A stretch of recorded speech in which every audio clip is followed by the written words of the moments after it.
அஸ்ஸலாமு அலைக்கும் வரஹ்மத்துல்லாஹி வபரகாத்துஹு. குர்பானி கொடுக்கக்கூடிய சகோதரர்களுக்கு அழகான அன்பான நினைவூட்டல் ஒன்று. குர்பானி கொடுக்கக்கூடிய பிராணியை யாரு அறுப்பது?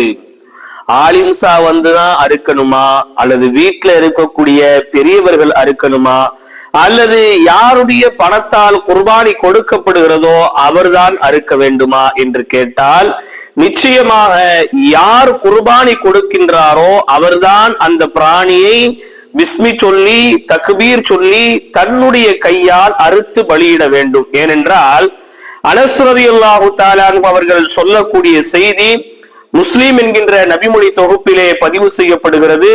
நான் நபிகள் நாயகம் ரசூலுல்லாஹி ஸல்லல்லாஹு அலைஹி வஸல்லம் அவர்களோடு ஹஜ் பெருநாள் தொழுகையில் கலந்து கொண்டேன். தொழுகை முடிந்ததும் நபி அவர்கள் பள்ளியை விட்டு தனது இல்லத்தை நோக்கி சென்றார்கள். இல்லம் நோக்கி சென்ற அல்லாஹ்வின் தூதர் அங்கே இருந்த நபித்தோழர்கள் யாரையும் அழைத்து குர்பானி பிராணியை அறுக்க சொல்லவில்லை.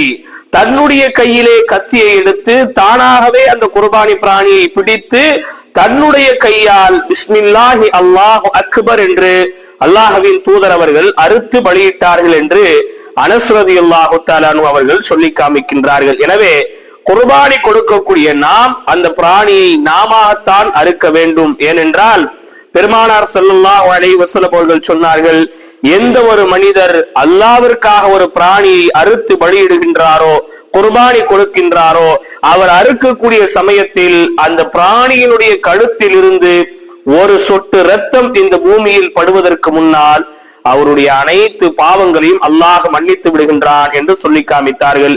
எனவே நமது குர்பானியை நாமே அறுத்து பலியிட்டு பாவங்களற்றவர்களாக வாழ வல்லோன் அல்லாஹ் வாய்ப்பளிப்பானாக. அஸ்ஸலாமு அலைக்கும் வரஹ்மத்துல்லாஹி வபரகாத்துஹு.